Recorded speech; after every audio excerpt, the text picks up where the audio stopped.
hayotingga tochka qo'yib qo'yaman, tushundingmi? Oynalar singanida, eshiklarda odamlar yopirilib kirib. Точный mana shu avtomat yoshlik paytlarimizda bu yerda bufet bo'lardi. Keyin bu iflos kim ekan? Ajaldimi? Dumi bor. Hozirgacha ko'z oldimda. Assalomu alaykum va rahmatullohi va barakatuh. Kunlardan bir kuni 46-maktabning darvozasini oldida bir mashina to'xtadi. O'shanda meni direktor xonasidan chaqirib, shu mashinaga o'tkazib, tarbiyaviy muloqot uchun voyaga yetmaganlarning xonasiga olib ketishdi. Qo'rquv o'sha mashinani o'zida boshlandi. U odam hech narsa demasdi. Biz xonada 2 kishi edik. U juda ham yaxshi, toza kiyingan va xushmuomala akaydilar. Menga yaxshilab qarab, "Xo'sh, o'quvchi Zokirov, o'zingiz aytib berasizmi yoki men sizga tushuntirish beraymi? Nega bu xonaga sizni olib keldik?" dedilar. Men hammasini tushundim. Bu o'sha sinfdoshimni bir kun oldin qo'limda qatiq turibdi. 2 ta og'aynim, boksyorlar, o'shalarga ishonib, tomim ketib qolib, anu bolaga, "O, bola, agar ertaga soqqani olib kelmasang, hayotingga tochka qo'yib qo'yaman, tushundingmi?" deb qo'rqitib, uni shunaqa go'p-stop qilib, albatta u oyisi bilan adasiga aytgan, ular direktorga aytgan, direktor o'sha odamni keyin chaqirishgan va o'sha maxsus xonaga olib ketishdi. "Endi sizni bu yerda bir kun olib qolishimiz kerak" desalar, men aytdimki, "Yo'q, men bu yerda qola olmayman. Meni bugun kechqurun spektaklim bor" dedim. "Qanaqa spektakl?"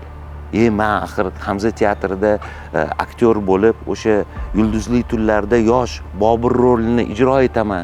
Shuning uchun qo'yib yuboring meni, iltimos" dedim.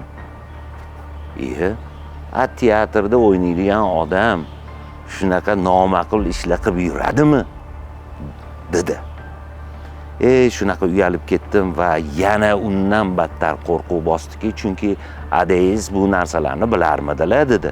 Men aytdimki, "Yo'q, bilmaylar. Endi bilsalar, urib akashay qilib qo'yarlar, shol qilib qo'yarlar" deb yana bu narsa to'g'risida o'yladim. Lekin meni o'sha kuni qo'yib yuborishdi va faqat bitta so'z aytishdi. "Bo'ldi, siz bilan keyinroq uchrashamiz" deyishdi.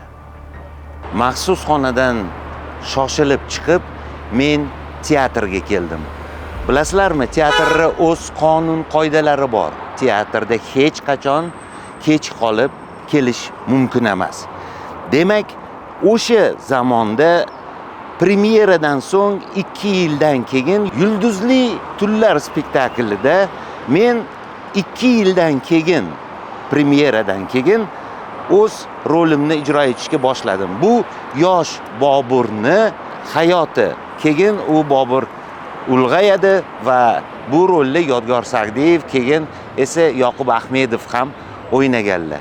Lekin aynan 1982-yilda Hamza teatrining sahnasida qanday fojia ro'y berganini to'g'risida sizlarga gapirib beraman.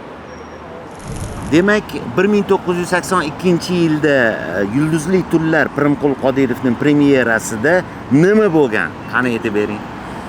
Xo'p, uzoqdan boshlamayman, lekin bu 10 yil ilgari yozilgan Yulduzli tunlar va 10 yil davomida buni chop etishmagan.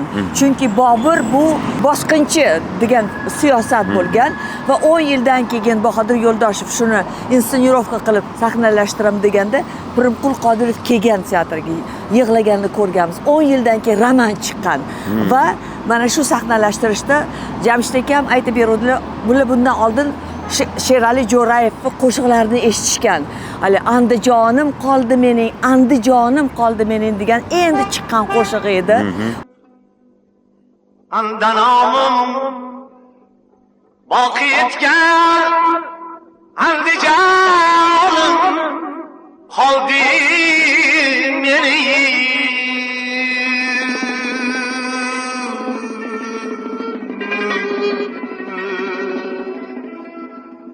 va ular qattiq ta'sirlanishgan va Bahodir Yo'ldoshev uni taklif qilgan va u spektakl Kostyumlarda, davomida kostyumlarda, oppoq kiyimda sallalada hali voqeani gapiradigan, hali qo'shiq aytadigan, bir zamon deb qo'shiq aytardi. Oq g'ildiraylar esingda bo'lsa, g'ildiraylar aylanadi. O'sha Bobur butun umri o'sha g'ildiraylar bilan yurish bilan o'tgan va Sherali o'sha yerda qo'shiq aytib yurardi voqealar davomida. Spektakl premyerasi albatta gap ketgan. Sherali endi mashhur bo'lgan payti Toshkentda gap ketdiki, Sherali Jo'rayev Hamza teatrida rol o'ynayapti. U chiqadi. Kuni ma'lum bo'ldi. U paytda internet o'tishasi, lekin odamlar eshitgan buni va spektaklga odamlar yog'ilib kelgan. ko'plari kira olmagan. Albatta, chunki qolib ketishgan. O'sha paytda 800 ta 500 ta o'rin bo'lardi. 550 ta o'rin, hozir ham o'sha bor. Va shunda nima deydi? Mana shu oynalar singanida, eshiklarda odamlar yopirilib kirib kelgan. O'sha so'zlarda Andijonim qoldi mening deganlarda hamma eshiklar, oynalarni odamlar ko'chada qolib ketgan odamlar sindirib teatrni ichiga kirib ketishgan. Shunaqa bo'lganmi? Yo'q, o'zi spektakldan oldin ular bostirib kirganda, spektaklni o'sha Sheralining konsert ashulasini eshitamiz deb. Xullas spektakl zo'r ketgan, tikka turgan odamlar ularni chiqara olmagan, hatto tikka turgan odamlar oxirigacha ko'rgan spektaklni va ertasiga teatrda majlis bo'lgan. Butun jamoani yiqqan bosh rejissor Bahodir Yo'ldoshev edi va chiqib ustozlarimiz aytdiki, bu xuliganlar dedi, ali ko'chada yurgan ali xuligan bolalar kelib oynalarni sindirib teatrga kirdi. Bu nima degan gap? Bular Sherali Jo'rayev ko'rgani kelgan, bular spektaklni ko'rgani emas deganda aslida ma'no shu bo'lgan. Sherali Jo'rayev qo'shig'ini eshitamiz deb kelishgan deganda Bahodir Yo'ldoshev aytganki, to'g'ri degan. Ular Sherali Jo'rayev qo'shiq aytadi deb eshitib kelishgan, lekin ular spektaklni tomosha qilishdi. Va ular 2 soat davomida qilt etmasdan tikka turib ham ko'rishdi.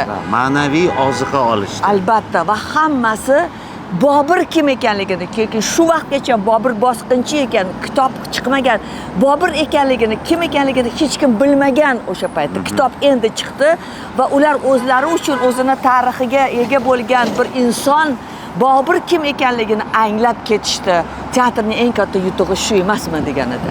Va keyin bu Sherali Jo'rayev olib tashlashdi spektakldan, lekin ovozlari, o'sha qo'shiqlar qoldi. Va o'sha paytda 2 yildan keyin men bu sahnaga o'sha mendan oldin Rasovoy akam o'g'illari o'ynardilar. Keyin menga nasib qildi, men shu rolda o'sha Boburni yoshligini 12 yoshda taxtga o'tirgan haqida sen gapirgansan, o'ynagansan shu rolni. Lekin uni olib tashlashmagan. Teatr spektakl repertuariga kelib turish kerak. U paytda u Andijonda yashardi. To'ylari ko'p bo'lib ketgan. Shu bilan o'zi aslida unaqa hech kim olib tashlamagan. O'zini ishlari ko'payib ketgani uchun, konsertlari ko'payib ketgani uchun u chiqib ketgan. O'zlari kela olmagan, uni chiqarisha olmagan. Lekin qo'shiq oxirigacha ketgan va juda ko'p o'ynalgan, odamlar mazza qilib tomosha qiladi. Esingda bormi? Sani o'qituvching, musiqa o'qituvchi kelganda bo'lgan voqea. Tomga chiqib, men o'tiribman grimxonada, oldimga kelib, Gavhar opa, sizni bitta ayol pastda yig'lab o'tiribdi, siz Gavhar opamni topinglar deyapti. Yugurib tushsam, antrakt paytida men Javohir o'qituvchisi bo'laman, Svetlana Turobovni meni spektaklga taklif qildi, men ko'rdim. Lekin antraktdan keyin ketmoqchi bo'ldim, chunki meni uchrashuvim bor edi bittasi bilan. O'g'lingiz Tommi mana shu teatr tomida chiqib Svetlana Turobovni hali spektakl tugagani yo'q, ketmay olib chiqadi degansan. Bo'lgan. Mana shu tomda yurgansan-da, teatr hamma teshiklarni bilardi. Shunaqa zo'r joylari ko'p ediki, hatto endi albatta tomi ham qolmagan, chunki tomda bo'lmagan o'g'il bola bu o'g'il bola emas. Hamma miltiqlarni ko'tarib yurarding, pistoletlarni ko'tarib yurarding, hamma joylarni bilarding. Rekvizitor sexida juda mazza qilardim. Mazza qilarding. Albatta maktab o'quvchisi dars qilish kerak. Darslarni onam bilan adamni grimxonalarda bo'lardi. Mana shu yerda endi o'tdi.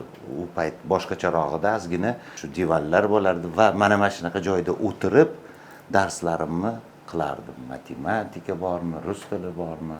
1980-yilda teatrning eng qiziq joylaridan bittasi mana shu yer, ikkinchi etaj. Hozir muzey bo'lgan, lekin meni paytimda o'sha yoshlik paytlarimizda bu yerda bufet bo'lardi. Shunaqa bir maza qilardi. Shunaqa bir eng zo'r joylardan bittasida 20 tiyin bo'lardi, cho'mchakda yo'q 40 tiyin bo'lardi.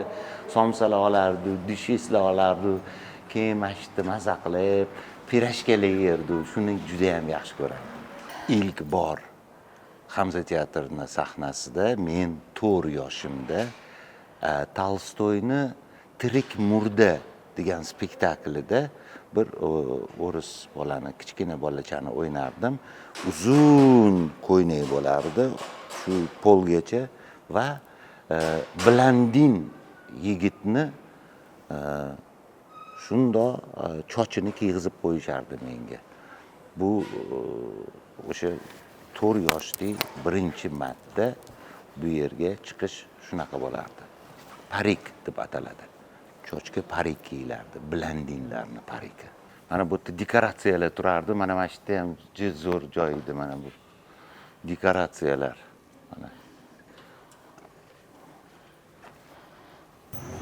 Mana bu joy teatrning eng zo'r joylaridan bittasi edi. Rekvizit xonasi, rekvizitorskiy sex bo'lardi. Assalomu alaykum.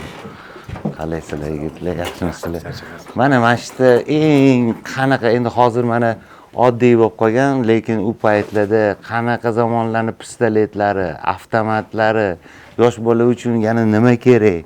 Mana shunaqa pistoletlar, qilichlar, avtomatlar, ular hammasi xalashshoniy bo'lardi. Mana hozir ozgina oddiyroq ko'rdinglarmi qanaqa rekvizitlar, lekin u paytda o'sha hidlarigacha shu turibdi. Mana shu xonada biz o'yinlarimizni qilardik. Mana xo'roslar, miltiqlar, avtomatlar, lekin mana shu avtomatlar по-моему o'sha eskidan qolib ketgan avtomatlar.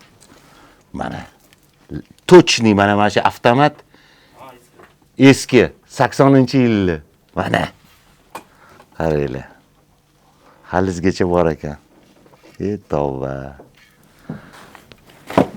Qilichlar, bunaqa xanjarlar bo'lardi.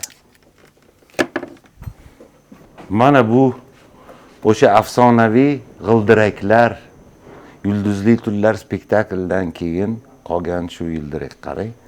G'ildiraklar halizgacha bor. San'at asari bo'lib, Georgiy Brimmi, rassomniki. Ziyoratlar qabul bo'lsin. Ilohim, Javohir omon bo'lgin. Siz ham omon bo'ling. Sog' bo'lgin. Rahmat, boringlarga Siz shukur. yaxshi ko'raman. Manam jonim, manam. Birorta kinoda o'ynama degan billa. Xudo xolasa, inshaalloh endi men sizga aytaman.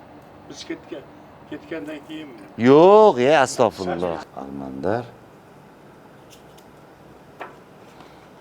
Mana bu yerda ko'p Oxirida Elsur artistlar, mana hammasi va mana oxirida Elsur, Javohir Zokirov.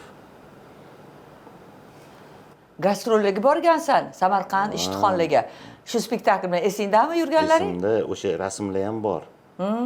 Mana Ajal roli J. Zokirov, yo Sagdiyev, Yodgor Sagdiyev va S. Umarov. Lekin faqat Said Komil aka Umarov O'ynagan, o'ynaganlar. to'ppa-to'g'ri.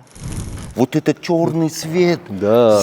красный свет, вы из вот этой... Dum pumla, bolta bilan tepadan qilib, bolg'alar bilan urib chiqardingiz-u, mana qilib, koteloklarda. Kotelok ma'mutdan chiqardi. Mana bitta shunday sahnani o'rtasidan chiqardingiz. 46 yil bo'lyapti. 46 yil bo'ldi. Umrni o'tishini qara. O'zi bizni bolamiz deding, aynab ketib qolding-da sen. Ha? Shunaqa. Endi sen endi Svobodanni yaxshi ko'radigan bola ekansan-da o'zi. Erkinlikni yaxshi ko'radigan. Ijodda ham erkinlikni yaxshi ko'rasan. Albatta. Но у тебя это получается. Ну, не у всех же получается, Спасибо, понимаешь? спасибо. Свободным ходить. Shuning uchun ko'rib har doim kuzatib turaman. Mana hozir shu necha yil bo'lgan bo'lsa, demak 9 yosh atrofida bo'lgan bo'lsang, sen bizning teatrimiz bolasisan-da. Bizni farzandimiz. Rahmatli dadangni.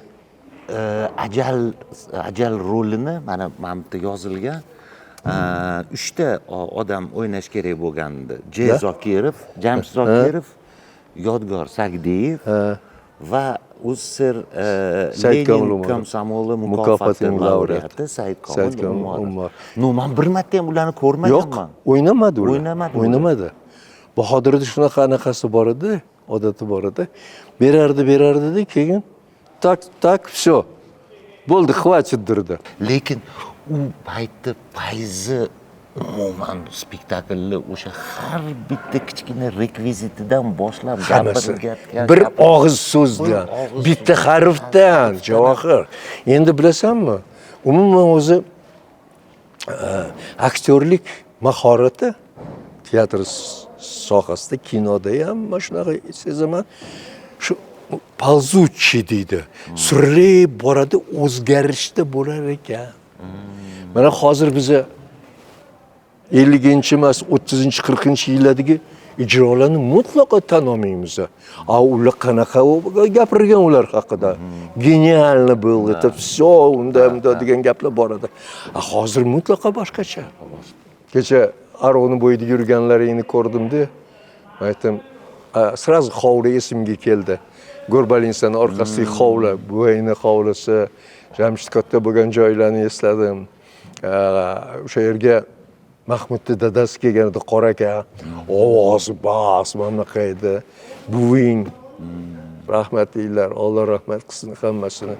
Shu yerda ko'rganmiz. Kecha hammasi meni lentada o'tdi-da. Sen Aron bo'ydori Javohir deb birov chaqirdi, chaqirdi. Hozir ular keldi, keyin gaplashib ketdilaring.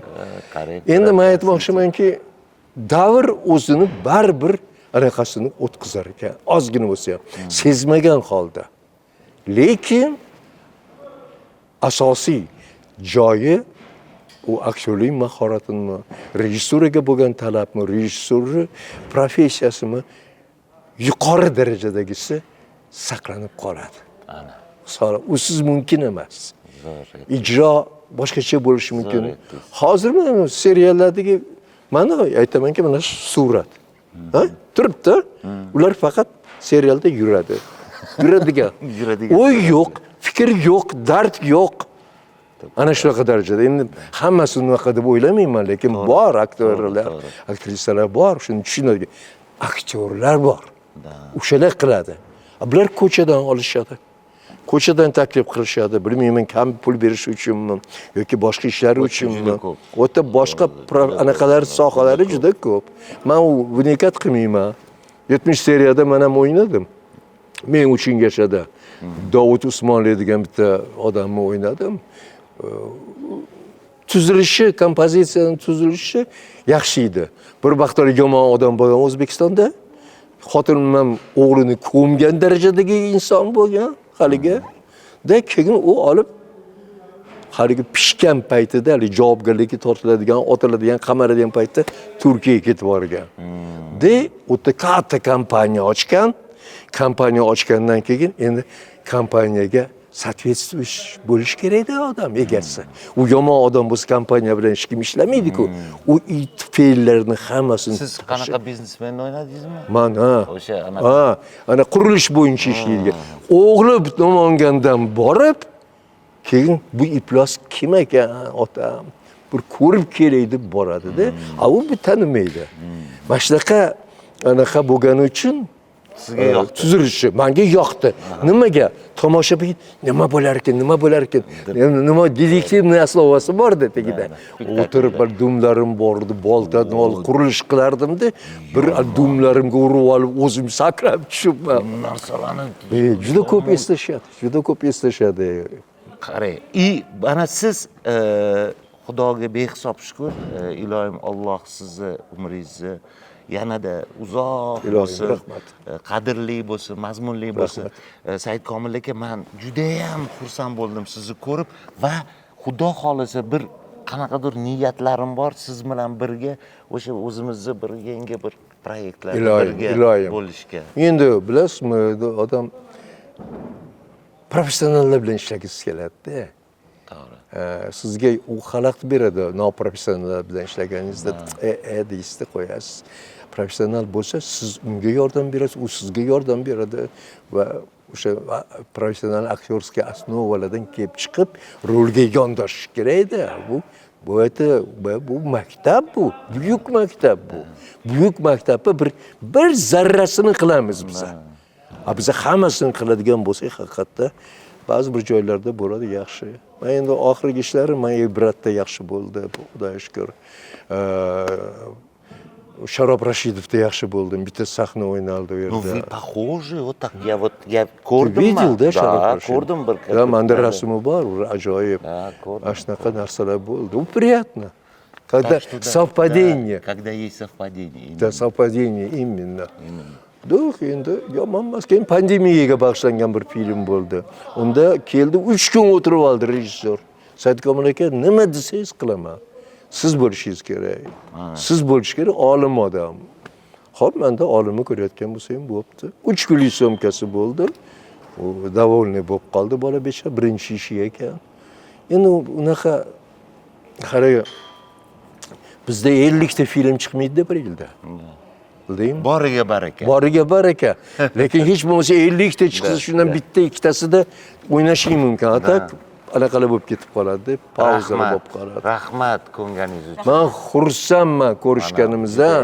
Mana shu men spektakldan keyingi ahvolimizda grimlar ham yuvilmagan. Bizni ko'rayotgan aziz do'stlarimizga soqollarni olib tashlaganman, ko'chirib izlari turibdi.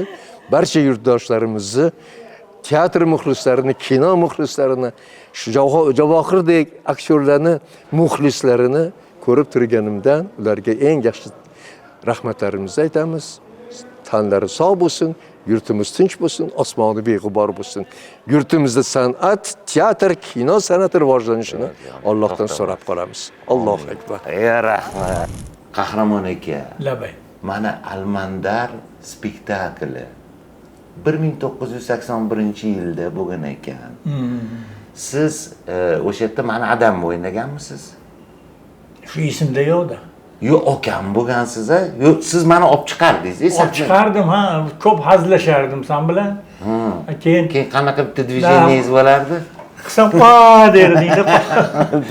Shu esda qolgan lekin negadir. Nega o'shanaqa qilganman bilmayman. Shunaqa qilardi har doim. Desa qo'rqardim. Endi men ham artistlik qilardim. Endi o'tadagi Sadixon aka ham bormidi? Va Sadole bir na degan ashula aytardi. Da. U tatar hayotidan-da. Tufon Minulinni Almandar. Belaya Varona. Mana qarang, Qahramon aka, butun mana shu programkadan faqat 3 ta odam tirik.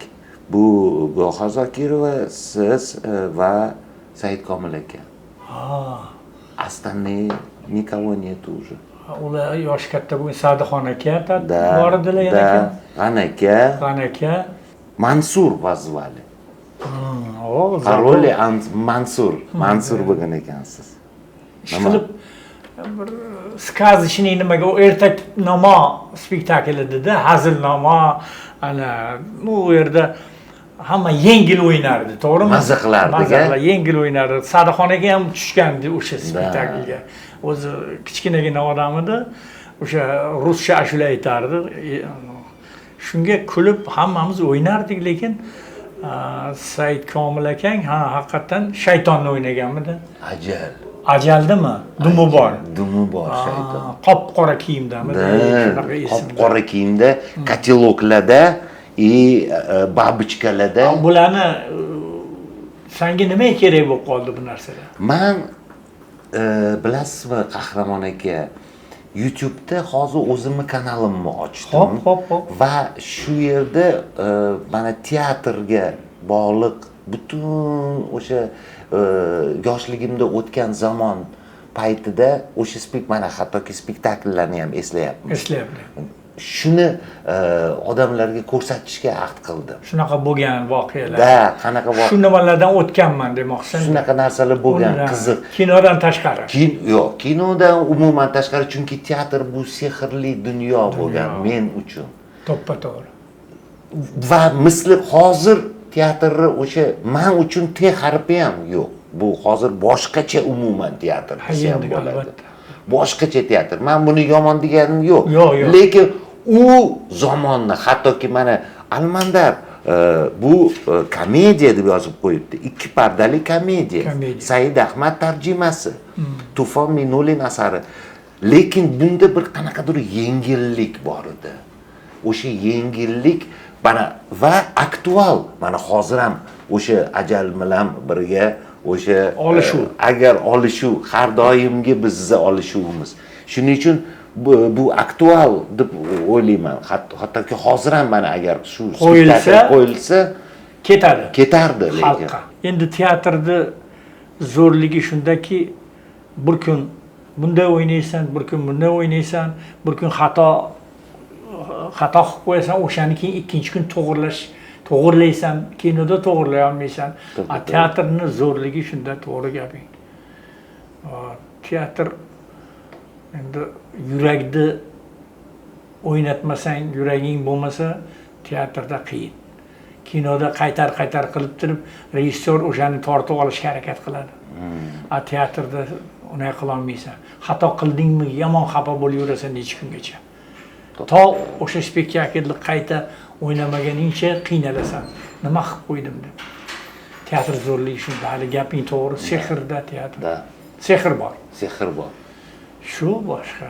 Boringizga shukr. Rahmat sizga. Mana ko'rdingizmi, bu ham bir tarix bo'lib qoldi, chunki biz o'sha o'tganlarni o'sha daho, men uchun ular hammasi mana hozir bunaqa rejissyorlar yo'q va bo'lmaydi. Bahodir Yo'ldoshev rejissyorlar. Buni tan olish kerak. Tan olish kerak. Mana shu oddiy spektaklni ham Bahodir Yo'ldoshev qo'ygan ekanlar. Shunaqa.